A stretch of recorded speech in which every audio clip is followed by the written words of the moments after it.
الله أكبر الله أكبر. Assalamu alaikum. On behalf of An-Nur, we really appreciate your support. Before you go, comment below. We followed you our whole life. We were listening to everything. Every video release, every podcast, every TikTok release, every tweet, every post. I followed every bit of what you said. I'm your biggest fan. I memorized all your songs. I dressed like you. I talk like you. I acted like you. Can you help? The people that used to be followed, they are going to make an announcement on that day, on Judgment Day. The day of reality. Right now they look like they have everything. Right now they look like they're worthy of being followed. Right now you think something is reality, but you'll know what it really is on Judgment Day. Alhamdulillah, الذي لم يتخذ ولدا ولم يكن له شريك في الملك ولم يكن له ولي من الذل وكبره تكبيرا.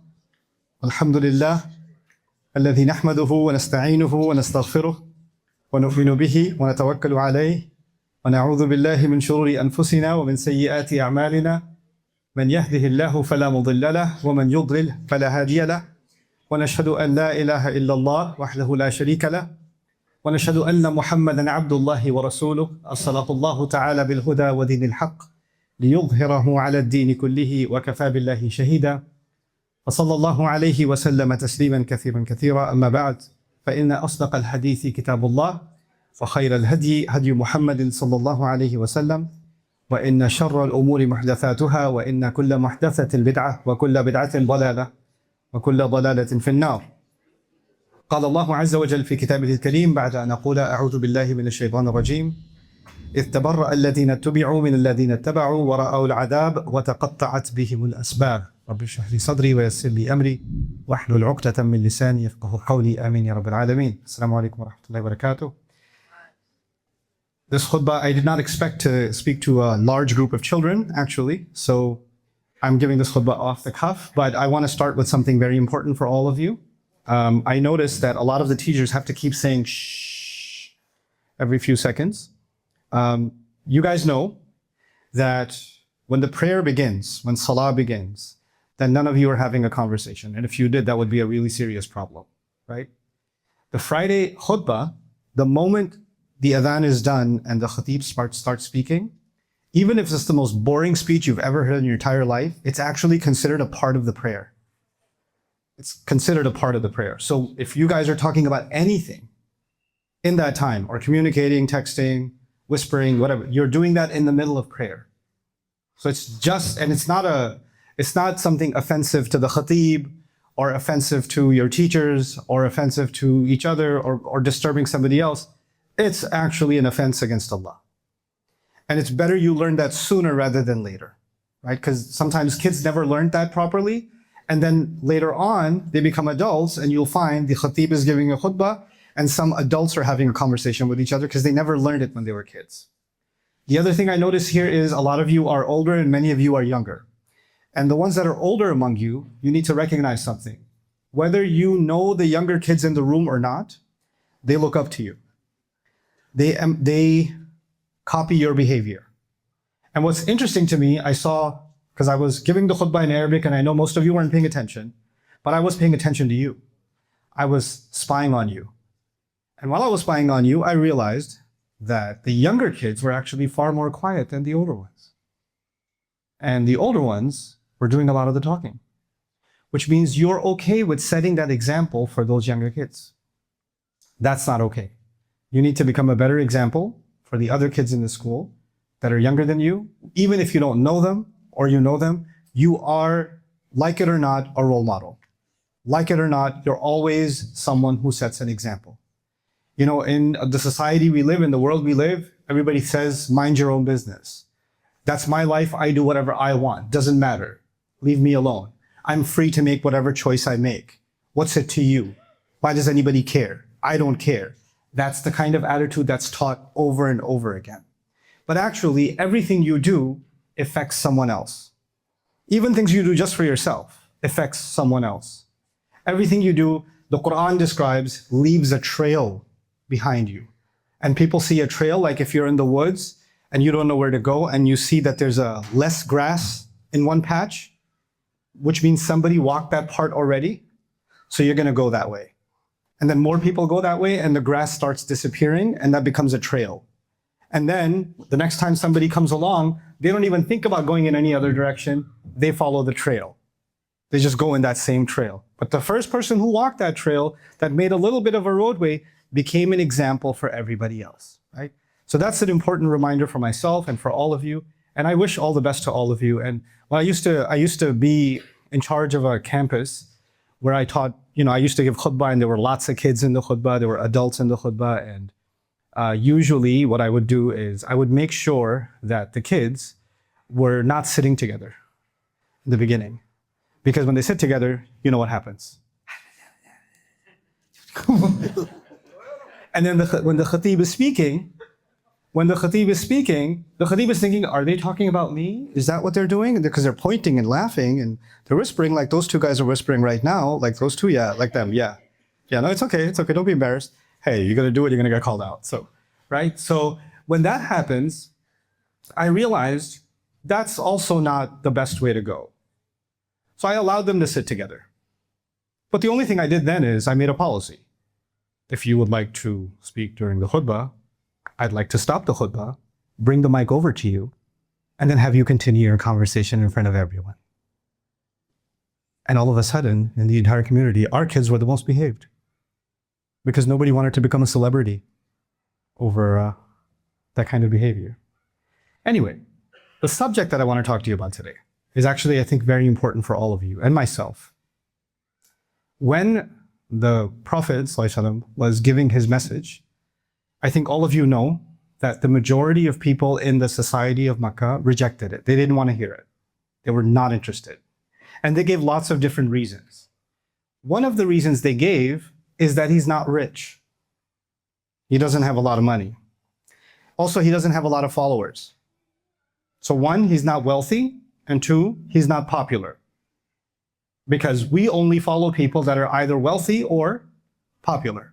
That's what makes someone worthy of being followed. Because when people see someone wealthy, someone with a lot of money, a nice house, a nice car, expensive clothes, you name it, right? Then they say, well, I want what they want. I want what they have. So maybe if I follow them, I'll learn their secret and learn to become like them. And then one day I can be wealthy too. Or when somebody sees somebody popular, they say, everybody likes this person. Everybody talks about this person. Nobody ignores that person. Whenever they say something, everybody listens. Everybody, is constantly keeping their eyes on them.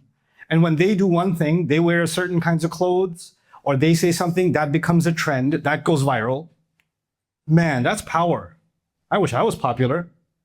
I wish I was an influencer. I wish I was a celebrity. Maybe I can follow them and learn some of their secrets and some of their tricks, and I can follow those tricks, and I can become a celebrity too. So the two things people wanted, among other things, the two things that people wanted to, what's the reason I should follow someone? Because I want something that they have. And what are the two things that they had? Either wealth or fame, wealth or celebrity. That's what they had. And that's what people wanted to follow. So one of the reasons they gave for not following the Prophet ﷺ is that he doesn't have any wealth. Why should we follow him? What are we going to get from following him? Definitely not money. And clearly he's not popular. Even when people talk about him, they're criticizing him. They're making fun of him. They're humiliating him. They're yelling at him. They're kicking him out of places. They're threatening him. Why would I want to be a part of that? That doesn't sound like a smart decision. This was the logic. And then they said, when people said, okay, well, even if he's not popular and even if he's not wealthy, why don't you pay attention to what he's saying? Because the Quran is the truth. And if a homeless person is saying the truth or a billionaire is saying the truth, that doesn't change the fact that it's the truth. The truth doesn't depend on how popular you are or how unpopular you are or how wealthy you are or how poor you are. The truth is just the truth. So why don't you just follow the truth? They said, no. The truth is great, but لولا نزل هذا القرآن على رجل من القريتين عظيم. How come this Quran didn't come down to one of the celebrities? There are lots of wealthy people. If this Quran is really that important, it should have come to a billionaire. It should have come to a famous person. Then we would have even given the time to listen to it. Like nowadays, it could be that you're, on YouTube, you're following somebody, you're following Mr. Beast or something, or anybody, right? And you look at how many followers they have, or how many views they have. And then you look at that and say, okay, you know what? This is a person worth following. Then you see another channel that has 3 followers and 2 views on a video. You're more than likely not to be the 3rd viewer. You're not going to watch it. You look at somebody else, they've already seen 1 million of these, that must be worth watching, right? So that's this kind of thinking. It's not just, in that ancient time, it's forever. That lasts forever. And what happens then is the people that are the most popular and the people that are the most wealthy, in a way, they start replacing the religion and they start replacing prophets. The whole purpose of prophets is to follow a way. But now, wealthy and famous people show you the way to follow, the way to dress, the way to talk, the way to make your money, the way to spend your money, the way to look. They're setting the standard. So who needs prophets when you have these two, right? That's what happens in many societies. Now, when that happens, I'll tell you an interesting story. I was in a country, I won't name the country, and I met a few celebrities. These were not celebrities that had 100,000 or 200,000. They had maybe 30 or 40 million followers online. In some cases, 100 million followers. So they're pretty big. And some of them were in the movies. They were actors and actresses. And I was talking to one of them, and she's extremely popular, and like girls in her country go crazy over her. And they're dying. Like they have her picture on their wallpapers, all kinds of stuff, right? And she has all these endorsements and she's super famous. And she said, "Can I talk to you for a minute?" I said, "Sure, let's have a conversation." And she said, I feel really depressed and sad and empty inside. I said, "Why do you feel empty? There's like 100 million people that want to be like you. The biggest dream in life is they could be you. And you're depressed, you're sad. You have everything that all those millions of girls want. You have it all. Why are you sad?" And she said, "All of this is just fake. All of it, it's just empty. It doesn't give me anything. It doesn't mean anything. People think it's so amazing when you get here, and I used to think it's amazing too before I got here. Once I got here, I realized you have no real friends. Everybody only cares about you superficially. Nobody even sees you as a human being anymore. Nobody actually cares about who you are as a person. Everybody you talk to, you can't even have a real conversation with them, because if she has a conversation with one of her friends and shares something personal about herself, or a sadness or something that happened in her life, then that friend will turn around and say, "You know what? I got the inside gossip. I got the tea on this celebrity. They told me in a private email. They told me in a message." And she can't even share anything with anybody because everybody's going to snitch on her. Because if they have, "I know the inside story on this celebrity," they'll go viral, right? So everybody wants to be around her only to take advantage of her, not to even see her as a human being. So it looked really cool from a distance. But when you get there, and I was like, "Do you have any real friends?" She goes, I don't have any real friends." Do you trust anybody?" "I don't even trust my parents now." That's how paranoid she got, right? What happens is those same people, from a distance, they look like they have everything. But actually, they don't have anything. And from a distance, prophets look like they don't have fame, they don't have money, they don't have anything. But actually, they have everything. They're the ones that have everything. This drama will go on in this world. Lots and lots of people in the world are going to follow celebrities and wealthy people, one way or the other. Kids, adults, you name it. And eventually, a time will come where our life will end, and we're going to be standing in front of Allah. The Arabic part that I was reciting in my khutbah today, I was reading something from Surah Al-Baqarah. And Allah is talking about what's going to happen to people who followed those celebrities and followed those wealthy people. Now, because on Judgment Day, everybody's gathered together, right? And on Judgment Day, you're not a celebrity anymore. You don't have security guards around you. You're not up on stage and everybody's trying to talk to you. You're just another person like everybody else. Equal. All in trouble at the same time. You're not a billionaire anymore. Your money's gone. Your cars are gone. Your security's gone. Everything's gone. You're just another human being like everybody else. So they're standing there and their followers show up. There's a celebrity or a wealthy person standing there on Judgment Day and their followers show up. "We followed you our whole life. We were listening to everything. Every video release, every podcast, every TikTok release, every tweet, every post. everything. I followed every bit of what you said. I'm your biggest fan. Can you help? Because I dress the way I dress because of you. I talk the way I talk because of you. I memorized all your songs. I did this, I dressed like you. I talk like you. I acted like you. I bought all your, subscriptions, etc., etc. إِذْ تَبَرَّأَ الَّذِينَ اتُّبِعُوا مِنَ الَّذِينَ اتَّبَعُوا. The people that used to be followed, those same wealthy people and those celebrities, they are going to make an announcement on that day, on Judgment Day. Judgment Day is also called Yawmul Haq, the day of reality. Remember that. The day of what? Reality. You know what that means? Right now, you think something is reality, but you'll know what it really is on Judgment Day. Right now, they look like they have everything. Right now, they look like they're worthy of being followed. Watch what happens on Judgment Day, on the day of reality.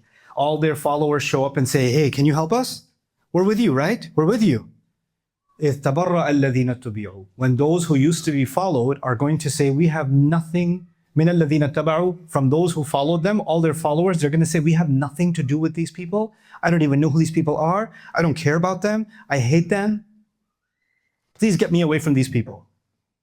Those same celebrities. And when they used to be in this world, they used to be, hey guys, hit like and subscribe. Love you guys. Wouldn't be here without you. I love my fans, etc., etc. Right? I'm looking out for you. All the show of love and loyalty to make you feel like, and then they'd make songs and videos and music and things like that. And all their fans would say, I feel like I can relate to what you're saying. It's like you're talking about me. Yeah, I know. Love you guys. Kisses. And on Judgment Day, I have nothing to do with these people. I don't know who they are. إِذْ تَبَرَّأَ الَّذِينَ اتُّبِعُوا مِنَ الَّذِينَ اتَّبَعُوا. In another place in the Quran, similarly, Allah says a person will come in front of Allah on Judgment Day and say, Ya Allah, I want to be saved. I don't want to burn in Jahannam. I don't have any money left. I don't have any influence left. Can I offer my parents? You can take them. I want to be saved. You can take my kids. I want to be saved. You can take my extended family. I want to be saved. That's not enough? Okay, how about you take the rest of the population of planet Earth and put them, وَمَنْ فِي الْأَرْضِ جَمِيعًا. Put everybody on the earth in hell. Just save me, please. That's what they're going to say. That's what they're going to show you who they really care about. You cared so much about them. You gave them your time, your attention. You gave them a part of your brain. You gave them a part of your tongue. You gave them your ears. The most valuable things you have, you gave that to them. And this is what they're giving you. You're just worth fuel for a fire. That's what you're worth to them. وَرَأَوْا الْعَذَابِ وَتَقَطَّعَتْ بِهِمُ الْأَسْبَابِ. And on that day, the followers and their celebrities and their leaders, they're all going to be looking at the punishment because they didn't follow the prophets, they followed each other. That's what they did. And then when they look at the punishment, وَتَقَطَّعَتْ بِهِمُ الْأَسْبَابِ, all of their relationships will be cut. Now, so the first part we saw was the celebrities are going to say, we want nothing to do with the followers. Now the followers are going to speak. وَقَالَ الَّذِينَ اتَّبَعُوا لَوْ أَنَّ لَنَا كَرَّةً. The followers will say, if we had another chance, if we could go back to the world, لَنَتَبَرَّأَ مِنْهُمْ كَمَا تَبَرَّأُوا مِنَّا. We would cut ourselves off from these people. We would say we have nothing to do with them, the same way they're saying we have nothing to do with you now. The way they are saying, I want nothing to do with you people, we would have done exactly the same thing. Ya Allah, just give us another chance. I got it. Now I'm blocking them. Unfollow. No more an addict to their content. I'm all done with it. Right? Allah says, كَذَلِكَ يُرِيهِمُ اللَّهُ أَعْمَالَهُمْ حَسَرَاتٍ عَلَيْهِمْ. That is how Allah will show people their deeds so they can regret and regret and regret over what they used to do. You guys are very, very young, and you're living in a very strange time in the history of the world. You are being flooded with messages about who to follow. You're being flooded like no other generation of children before you in the history of the world. This never happened. You guys are in more danger than any other children in the history of the world, I would argue. So, and Allah decided that you should be born now. If you were born 100 years ago, your biggest problem would have been your best friend has a nicer goat than you do.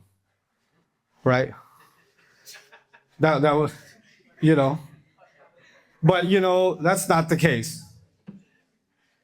You're living in the age of social media. You're living in the age of influencers. You're living in the age of constant messaging. And let me tell you something about that. You guys have heard about gambling before? You can nod if you have. Have you heard about gambling? You know how gambling and alcohol and these things become addictions?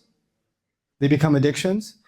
When Facebook and Snapchat and Instagram and TikTok, some of these companies that are, Facebook's for old people, I know, but like some of these other social media platforms, when they were building their platforms, they needed to figure out how to keep people hooked, how to keep people swiping, because the longer you stay on the app, the more money they make.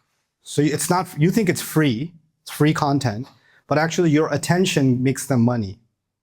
So it used to be in the old world, they used to get gold out of the ground and diamonds and minerals, and you sell those were the resources. Human attention is actually something that makes money too, from the algorithms and advertising revenue and viewership revenue. This is how they build their revenue. So they're making money off of your attention. So they needed to figure out, how do I keep this 14-year-old, how do I keep this 13, 12-year-old or 16-year-old, how do I keep them on my app?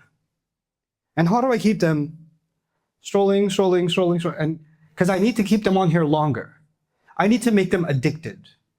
So what they did is they hired the best developers, the best designers of casinos in Las Vegas. Las Vegas is a place that has a lot of gambling casinos where people go because they have a gambling problem, and they have those slot machines. Have you ever seen those slot machines before? They have those slot machines, and those people, you know what they do in those slot machine halls? They pump extra oxygen into those halls so people don't get sleepy. And they give free drinks. You get free Cokes and free caffeinated sodas and coffees and whatever. So people get hyped up and they stay awake, and they'll give you free Red Bulls and stuff. It's because they want people just sitting there and not getting up and keep gambling and keep gambling and keep gambling. And people will lose their house, they'll lose their life savings and all of it. But they designed it, and they even set up cameras so they can watch the eyeballs of the gambler to see if they're dilating or not, to create excitement for them. They'll run all these experiments on those people. Those people that ran those experiments and created those environments, they're the ones that designed social media apps. They were hired to create addiction for you and me. And you're just kids. You're going to easily fall into addiction, easily. So I'm here, in this brief khutbah, I'm just here to give you a reality check.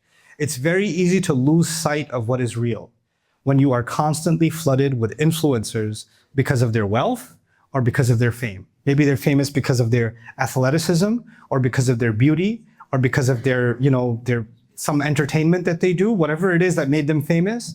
Those things will become an addiction for you, and you're not going to be able to get out of it. So it's, in the end, you're the one responsible to step out of that, inshallah ta'ala, and follow something that's actually real. Follow and learn something that's actually valuable, that's going to make you a stronger human being. I pray that Allah Azza wa Jal makes all of you strong human beings, and I pray that the older boys and girls here are able to become the best role models for the younger children that are here. And may Allah Azza wa Jal give your teachers the ability to inspire you, to guide you, and to correct you. And may Allah make you really ready for when these years of this school, where you have to come together for Jum'ah and sit here and pray and all that stuff, this is going to be over. You're going to go to university. Nobody's going to tell you to get together for Jum'ah then. Your professor's not going to be a Muslim. He's going to be an atheist. That's going to happen. They're not going to talk about Allah and His Messenger. They're going to talk against Allah and His Messenger. That's going to happen too. This is the time you have to get ready for that time. You're here to get ready for what's going to happen after. So I pray you make the most of this time and you're prepared for the world, because Allah decided, Allah who knows everything and has all the plans, Allah decided that you kids are the best, most smartest, most capable children to handle this most dangerous time in history. He didn't choose any other children, any other human beings. He chose you for this time because He knows you're the most capable to handle it. So that's Allah's plan for you. So I pray that you're able to live up to that potential that Allah sees in you. Barakallahu li wa lakum fil Qur'an al-Hakim wa nafa'ani wa iyyakum bil ayati wa dhikr.